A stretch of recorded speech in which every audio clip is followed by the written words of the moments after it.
In the quaint, isolated town of Autumnvale, nestled deep in the woods, far from prying eyes, stood an old, decrepit house that had been in my family for generations. This house was more than just a structure. It was a living testament to a lineage steeped in mystery and silence. To the untrained eye, it was just another relic of bygone days, its crumbling facade and sagging roof a mere curiosity for passing hikers.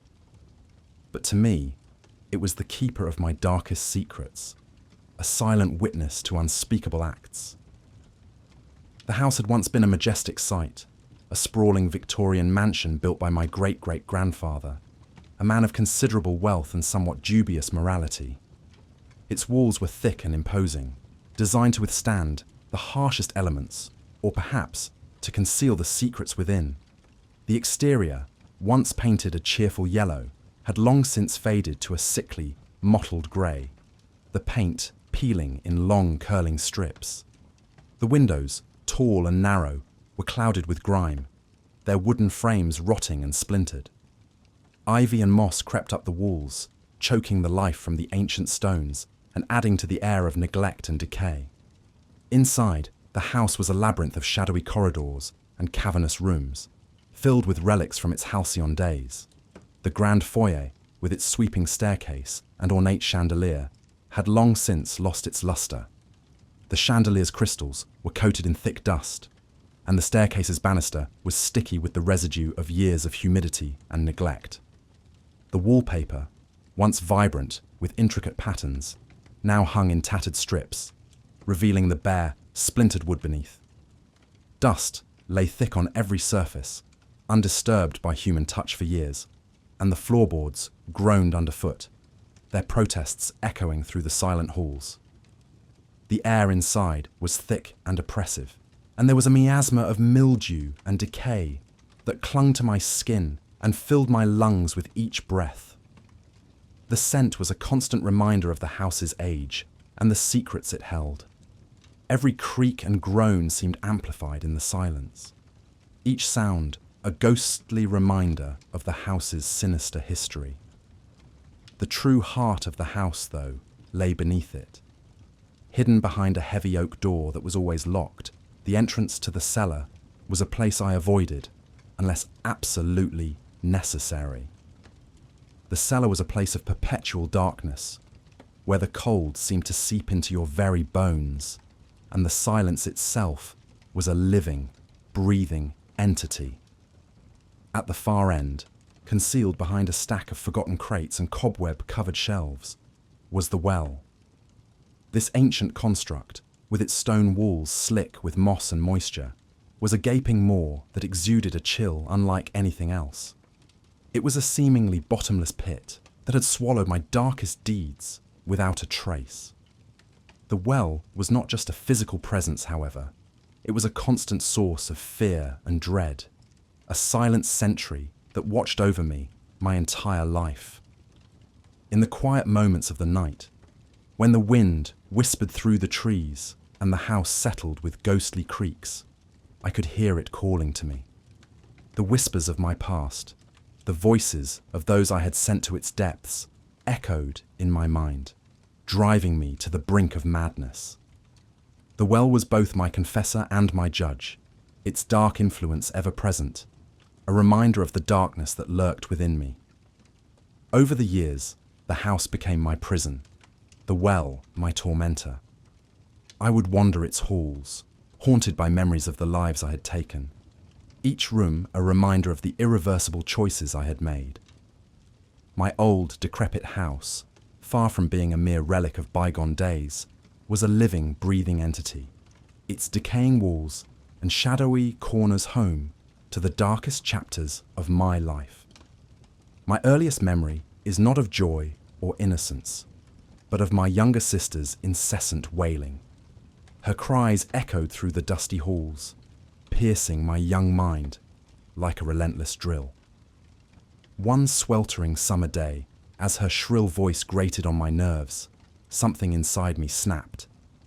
I was only 10 years old, but in that moment, consumed by a rage I couldn't comprehend, I silenced her forever. With trembling hands, I carried her lifeless body to the well in the cellar. The ancient stones, covered in moss and ivy, seemed to whisper my sins as I lifted the heavy lid. I dropped her into the cold, dark abyss, expecting the guilt to swallow me whole. But the next day, when I nervously peered into the well, her body was gone.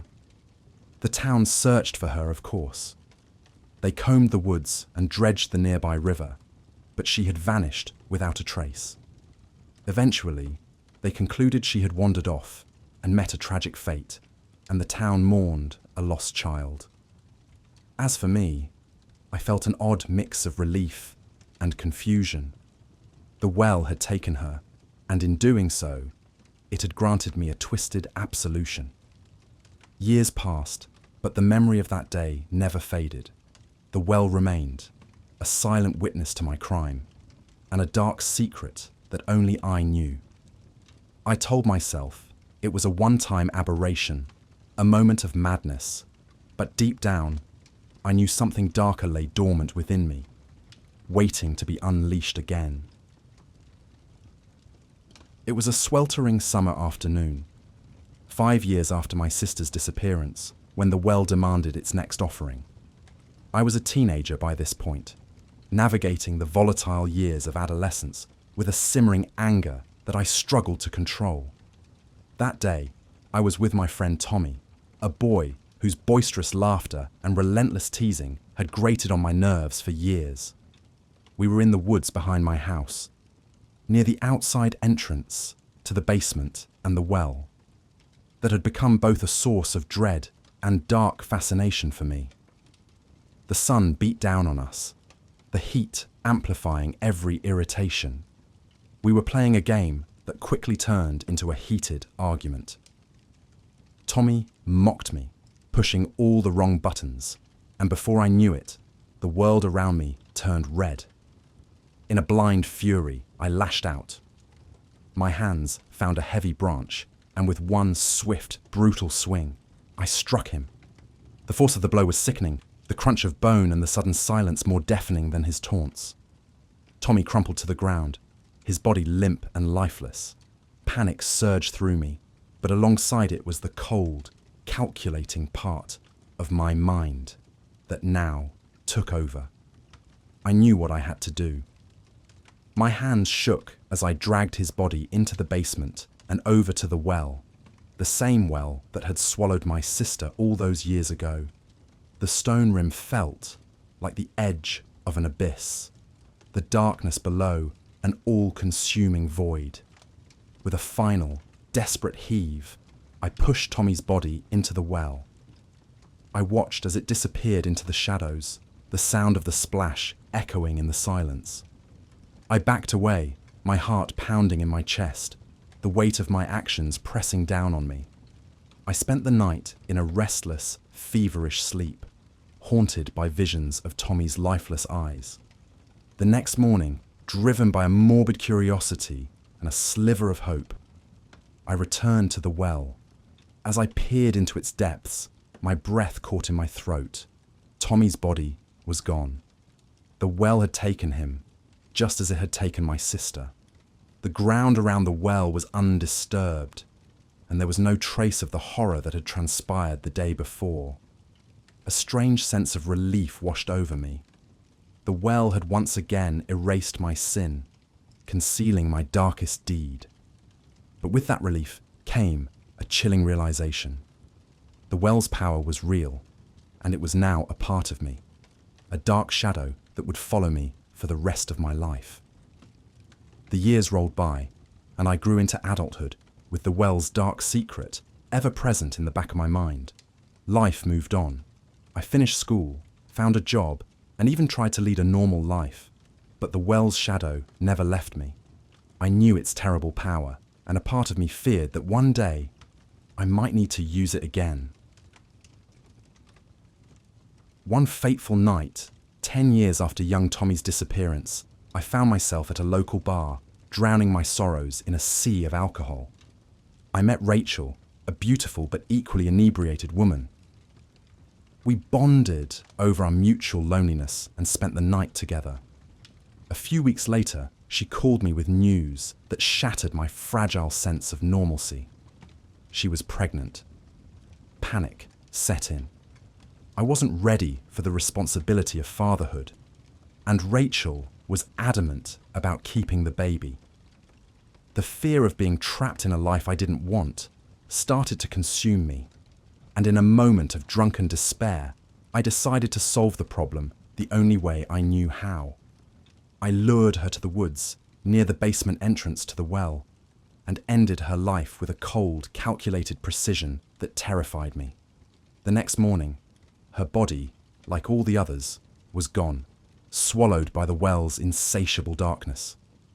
Years turned into decades, and the well's secret remained hidden. 15 years later, I found myself in the corporate world, working under a boss who was a tyrant. He made my life miserable, his constant belittling and impossible demands driving me to the brink.